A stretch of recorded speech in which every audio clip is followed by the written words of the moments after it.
After weeks of battling the deadly poison, Ikenna finally opened his eyes.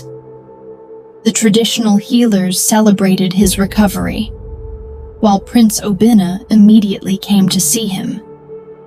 But something was terribly wrong. When Obinna asked for his name, Ikenna stared at him blankly. When asked where he came from, he had no answer. When asked why he was in the forest, he could not remember. The more questions they asked, the more confused he became. Eventually, the healers concluded that the poison and the trauma had damaged his memory. Ikenna had forgotten everything about his past. He remembered neither his home nor the people who loved him. Wanting his father to meet the man who saved his life, Obinna escorted Ikenna to the royal palace. King Adigwe warmly welcomed the young warrior. The old king thanked him for his bravery and sacrifice during the hunting festival. As the king studied Ikenna's face, he felt a strange sense of familiarity he could not explain. Likewise, Ikenna felt an unexpected comfort standing before the king.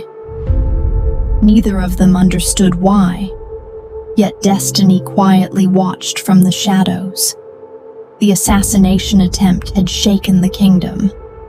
King Adigwe no longer trusted everyone around him. After careful thought, he made an important decision. He appointed Ikenna as Prince Obinna's personal bodyguard. The king believed that any man willing to take a poisoned arrow for the prince would protect him with his life. Obinna gladly accepted the decision. And with nowhere else to go and no memory of his former life, Ikenna accepted as well. From that day forward, the two young men spent much of their time together. Without knowing it, two brothers had begun walking the same path. One evening, a hunter requested a private meeting with Prince Obinna.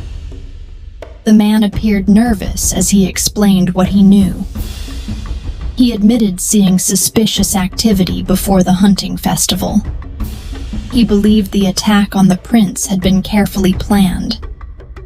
However, he could not identify the exact hunter who fired the poisoned arrow. Everything had happened too quickly.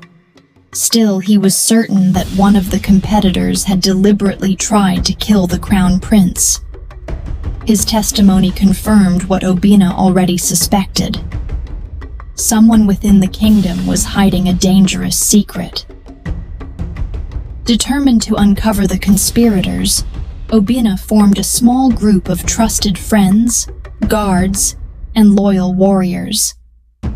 He instructed them to quietly gather information throughout the kingdom.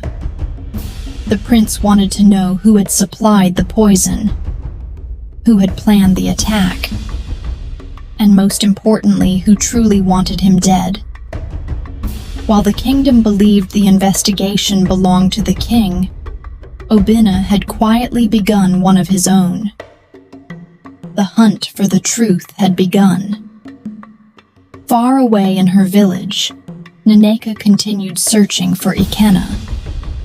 Then one day, a traveler told her about a mysterious young warrior who had saved the crown prince during the hunting festival.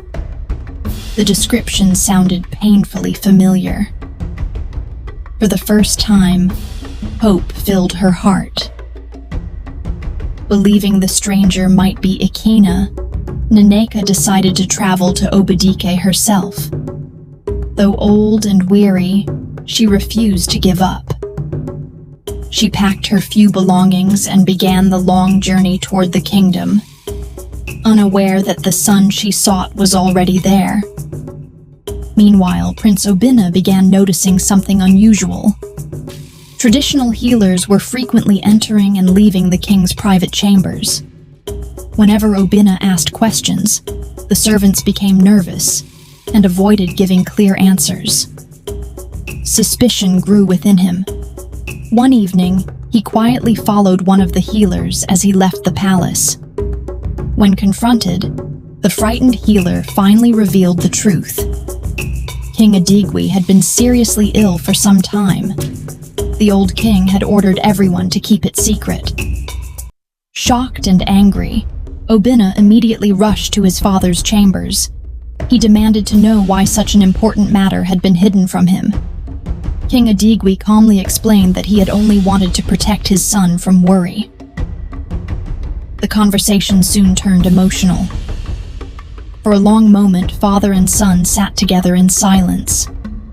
Obinna struggled to hold back his tears as he realized the man who had guided him all his life was growing weaker. The king then spoke from his heart. He confessed that he carried many regrets. He regretted that he might never see his son become a husband and start a family. He regretted leaving Obinna surrounded by enemies who desired the throne.